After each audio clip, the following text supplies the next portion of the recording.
Assalamualaikum warahmatullahi wabarakatuh. Saya Fitri Rahamaya dari kelas Manajemen B semester 4 tingkat 2. Di mata kuliah Komputer Bisnis 2 ini di pertemuan ke-7 materinya telah Bapak share yaitu mengenai PI atau Profitability Index, Break-Even Point atau BEP, Probability Ratio atau PR, dan terakhir ada juga mengenai benefit cost ratio atau BC. Nah, di materi yang pertama mengenai profitability index atau PI, metode ini menghitung perbandingan antara nilai arus kas bersih yang akan datang dengan nilai investasi yang sekarang.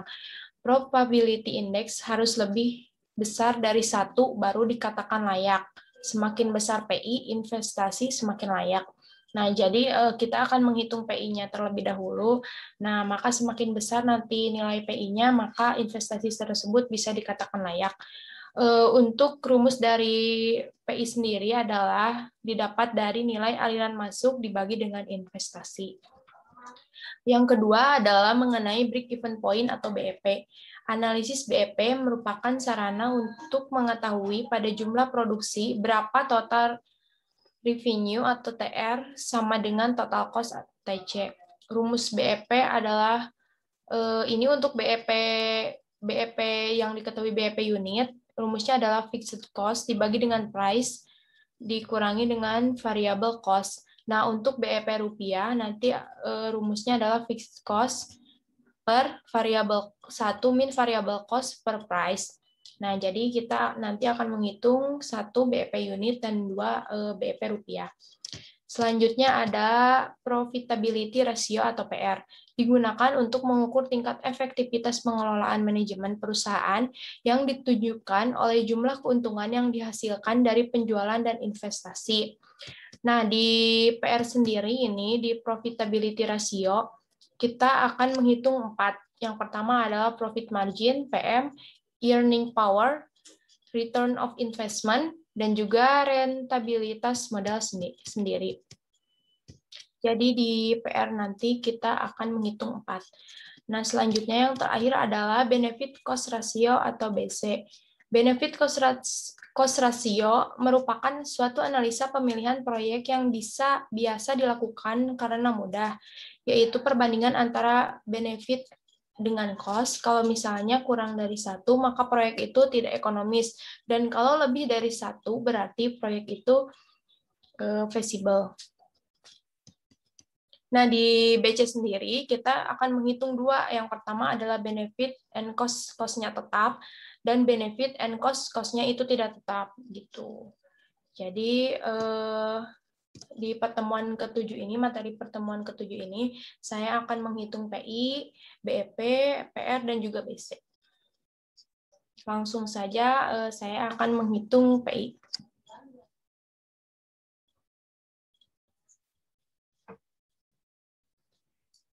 Nah, di sini saya telah membuat sebelumnya tabel untuk penghitungan PI. Di mana tabel ini sendiri sama dengan tabel yang NPV ya, kalau dilihat-lihat. Nah, tabel mesin A, ini penghitungan untuk mesin A dan mesin B. Jadi, saya tinggal copy saja. Saya sudah copy, ini juga sama tahun, cash flow, discount factor, present value, tingkat bunga, dan juga initial investment. Initial investment untuk mesin A yaitu 28 juta, dan untuk mesin B yaitu 32 juta. Nah, sekarang bagaimana sih cara mencari atau menentukan nilai dari profitability index atau PI? Nah, karena di sini sebelumnya telah diketahui total present value ini 47 juta untuk mesin A dan initial investment-nya 28 juta. Nah, untuk rumus dari PI sendiri adalah sama dengan total present value dibagi oleh initial investment. Tadi rumusnya di sebelumnya juga materi dari Bapak itu telah diketahui ya, dan di buku juga ada secara rinci untuk penghitungan secara komputerisasi. Nah, total PI-nya itu adalah 1,71. Di mana kan tadi PI disebut layak apabila lebih dari 1 ya. Ini udah lebih dari 1 berarti ini dinyatakan layak. Nah, bagaimana dengan penghitungan untuk mesin B? Untuk mesin B sendiri sama, tetapi untuk nilai sisa X CF tahun kelimanya itu kita tidak ikut dimasukkan ke dalam rumus. Seperti tadi, total present value di sini dibagi dengan berapa jumlah investasi pada mesin B. Jumlahnya adalah PI sama dengan 1,27. Ini juga dinyatakan layak karena PI-nya itu lebih dari 1. Cuma kita bisa lihat di sini mana yang lebih besar, mesin A apa mesin B. Nah, telah diketahui bahwa mesin A itu profitability index-nya lebih besar dibandingkan mesin B, di mana mesin A itu 1,71. Berarti kita bisa memilih mesin A sekarang gitu. Karena di IRR juga mesin A itu lebih besar. Di NPV juga mesin A itu lebih besar. Di IRR juga sama. Berarti bisa disimpulkan di sini kita bisa memilih mesin B. Karena PI-nya juga di sini sudah lebih besar bernilai 1,71. Nah, untuk tabelnya sendiri kita bisa langsung copy aja karena tabel ini mesin A dan mesin B ini penghitungannya sama dengan yang NPV. Selanjutnya kita akan menghitung BP.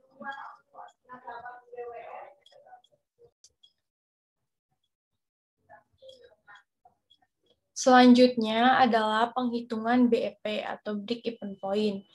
Nah, di sini diketahui bahwa pada soalnya perusahaan XYZ telah memproduksi produk minuman sebanyak 20.000 pieces dengan harga jual 250 per unit dan biaya tetap sebesar 2 juta dan biaya variabel 2.500.000. Sedangkan biaya variabel per unit sebesar 125. Nah, kita akan menghitung jumlah unit yang diproduksi yang menggambarkan perusahaan tidak mengalami kerugian dan juga tidak mengalami keuntungan.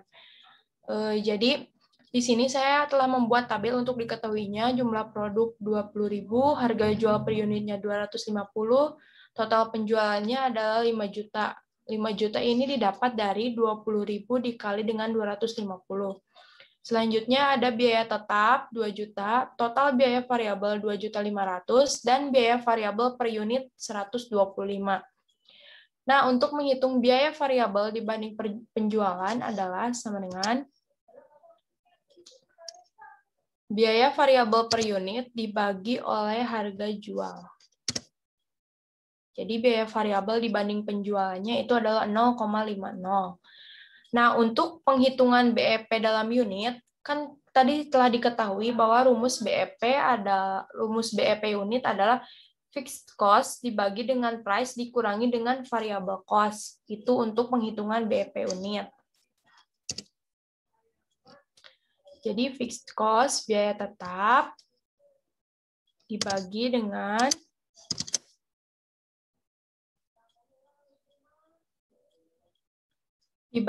dengan price atau harga per unit dikurangi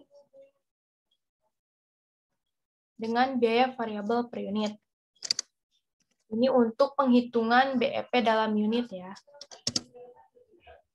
Nah, jadi BEP dalam unitnya adalah 16.000, yang artinya perusahaan tidak mengalami untung dan tidak mengalami kerugian pada saat unit yang dihasilkan ketika mencapai 16.000 unit. Nah, selanjutnya adalah penghitungan BEP dalam rupiah. Rumusnya adalah fixed cost dibagi dengan 1 min variable cost per unit per price atau harga per unit. Fixed cost tadi biaya tetap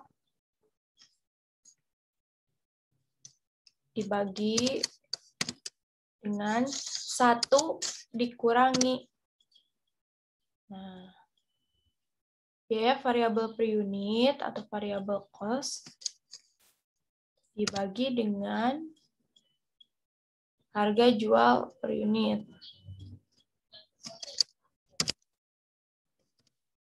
4 juta. Jadi BEP dalam rupiahnya adalah sebesar 4 juta. Yang artinya perusahaan tidak mengalami untung dan tidak mengalami kerugian pada saat keuntungan atau laba mencapai 4 juta. Nah, ini untuk penghitungan BEP. Karena tadi rumus-rumusnya telah diketahui, jadi kita tinggal masuk-masukkan saja. Dan tabel ini adalah untuk analisis mempermudah kita dalam mencari BEP dalam unit dan juga BEP dalam rupiah. Begitu untuk penghitungan BEP.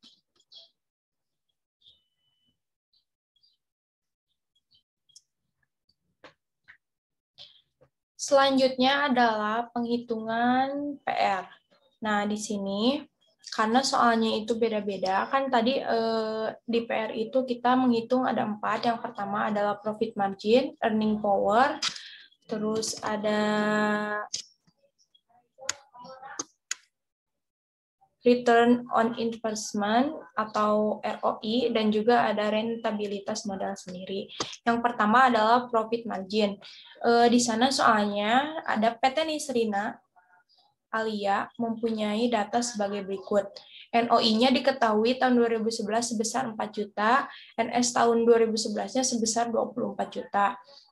Nah, saya membuat tabel di sini, diketahui kan tadi NOI-nya 4 juta, terus NS-nya 24 juta, dan 100% untuk presentasinya. Bagaimana cara menghitung PM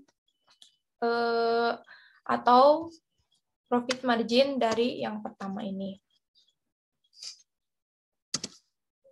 Cara penghitungannya adalah sama dengan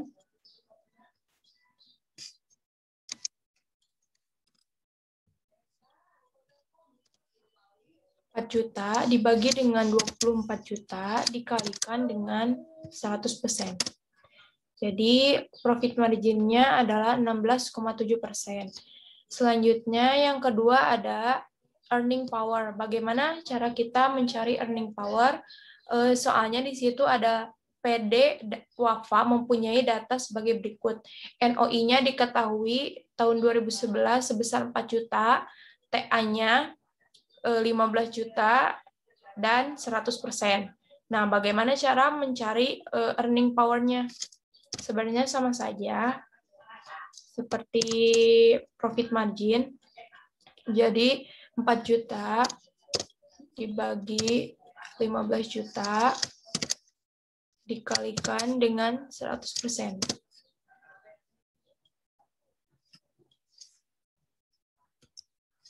Sama dengan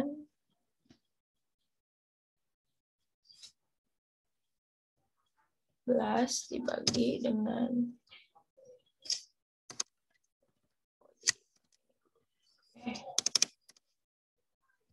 4 juta dibagi dengan 4 juta dengan. Jadi earning power-nya adalah 26,7%. Untuk NOI 4 juta dan TA-nya 15 juta.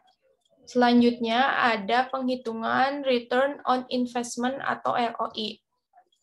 Diketahui Civicasia mempunyai data sebagai berikut. NOI-nya sebesar 4 juta, TI-nya sebesar 24 juta.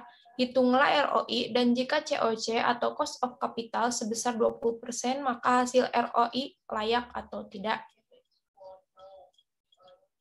Nah, di sini ya, kan ini diketahui NOI-nya itu 4 juta dan TI-nya 12 juta. Sama dengan 4 juta dibagi dengan 12 juta dikalikan dengan 100%. Jadi hasilnya 33% untuk ROI, return on investment. Nah, sebenarnya kalau tadi kan ditanyakannya jika COC, cost of capital-nya sebesar 20%, nah maka hasil ROI layak atau tidak? Hasilnya 7%. Tapi saya akan coba 100% saja. Jadi ROI-nya 33%. Selanjutnya ada yang terakhir, rentabilitas modal sendiri. Diketahui di sini soalnya adalah PD Dendi Sentosa mempunyai data sebagai berikut. NOP-nya adalah 10 juta, interest-nya atau bunganya 5%, pajaknya sebesar 10%, dan modal sendiri tahun 2011 sebesar 20 juta. Nah, sebelum mencari rentabilitas modal sendiri, sebelumnya kita harus mengetahui berapa IAT-nya. Nah, untuk menghitung IAT adalah sama dengan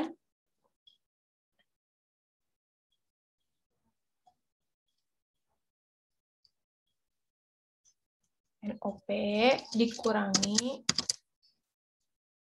dengan NOP dikalikan dengan interest ditambah NOP dikalikan dengan pajak atau tax.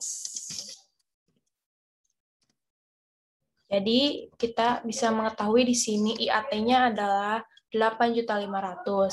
Nah, setelah mengetahui IAT, kita bisa langsung menghitung rentabilitas modal sendiri. Karena telah diketahui sebelumnya IAT-nya adalah 8.500.000, modal sendirinya 20 juta dari sini tadi, dan 100%. Bagaimana cara menghitung rentabilitas modal sendiri? Rumusnya adalah sama dengan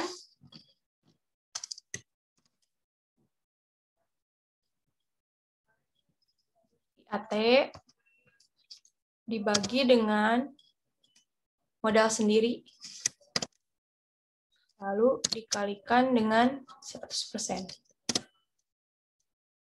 Nah, jadi rentabilitas modal sendirinya adalah sebesar 42,5%. Jadi untuk menghitung rentabilitas modal sendiri, apabila IAT-nya belum ditemukan atau belum dicari, kita harus mencari terlebih dahulu. Mungkin begitu tadi penghitungan untuk profit margin, earning power, lalu ada ROI, dan juga rentabilitas modal sendiri. Saya mengikuti tutorialnya seperti di buku yang telah Bapak kirim. Selanjutnya, dan yang terakhir mungkin ada penghitungan tentang BC.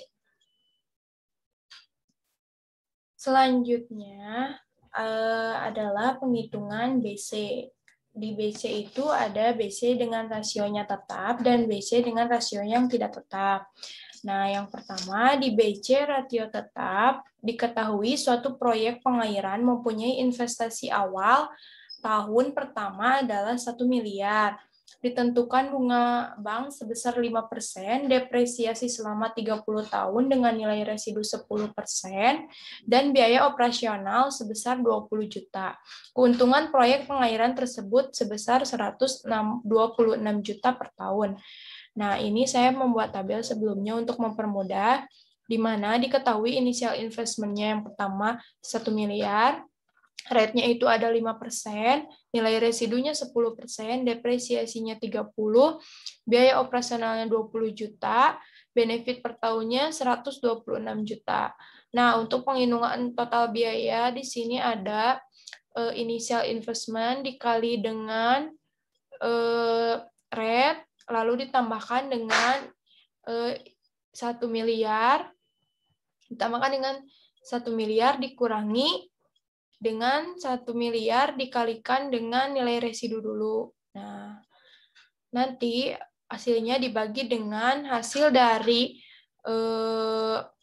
depresiasi dikurangi dengan biaya operasional, begitu. Jadi akan didapat hasil total biaya atau total biayanya 100 juta di sini. Nah, bagaimana untuk mencari BC rasio di rasionya apabila tetap? Sama dengan tinggal 126 juta dibagi dengan 100 juta. Maka hasilnya BC rasio tetapnya adalah 1,26. Nah, selanjutnya ada di BC rasio tidak tetap, di mana suatu proyek pengairan mempunyai investasi awal sama 1 miliar, lalu dengan bunga bank setiap tahunnya berubah. Misalkan pada tahun pertama, nah kalau rasio tidak tetap ini bunganya per tahunnya bisa berubah-ubah. Tahun pertama sebesar 5%, tahun kedua sebesar 6%, dan tahun ketiga sebesar 8%.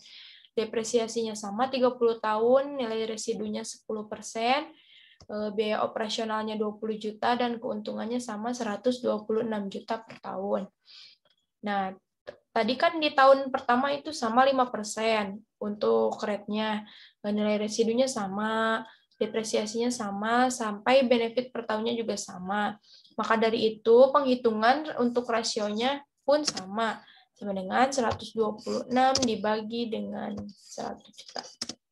Tadi kan biaya total biayanya untuk penghitungannya ada di sana rumusnya, tinggal kita masukkan saja lalu hitung. Ini untuk tahun ke-1. Nah, untuk tahun kedua, rate-nya itu kan berbeda 6%. Maka di sini rate-nya 6%. Nah, saya tadi copy dari yang ini, lalu tinggal diganti rate-nya saja. Begitupun apabila rate-nya diganti, misalkan di tahun kedua rate-nya itu 7%. Maka total biayanya akan berubah menjadi 120 juta, benefit per tahunnya sama, tetapi untuk rasionya adalah 1,050. Kalau misalkan rate-nya 7%. Tadi kan rate-nya untuk di tahun kedua itu 6%. Nah, maka otomatis di sini BC rasionya adalah 1,145. Nah, begitupun untuk tahun ketiga. Di tahun ketiga tadi rate-nya adalah 8%. Maka dari itu BC rasionya adalah 0,969. Total biayanya juga 130 juta. Di sini misalkan lagi rate-nya itu 9%. Maka total biayanya menjadi 140 juta dan BC rasionya 0,9. Tetapi kan tadi di tahun ke-3 rate-nya itu adalah 8. Jadi BC rasionya itu 0,969. Begitu mungkin untuk pengerjaan di rasionya yang tidak tetap. Rasionya tidak tetap berarti rate-nya per tahunnya berbeda-beda. Kalau yang tadi yang tetap rate per tahunnya itu sama yaitu 5%. Tapi untuk yang tidak tetap tahun pertama rate-nya 5%, tahun kedua 6%, dan tahun ketiga yaitu 8%. Maka dari itu rasionya juga akan mengalami perubahan. Begitu mungkin untuk penghitungan di BC. Ini yang terakhir ada rasionya yang tetap dan yang tidak tetap. Mungkin cukup sekian dari video ini saya bisa mengerjakan. Mohon maaf apabila ada kekurangan dan juga kesalahan karena saya juga masih belajar dan masih mengikuti tutorial-tutorial video di YouTube Bapak. Sekali lagi mohon maaf apabila ada kesalahan dan kekurangan. Terima kasih. Wassalamualaikum warahmatullahi wabarakatuh.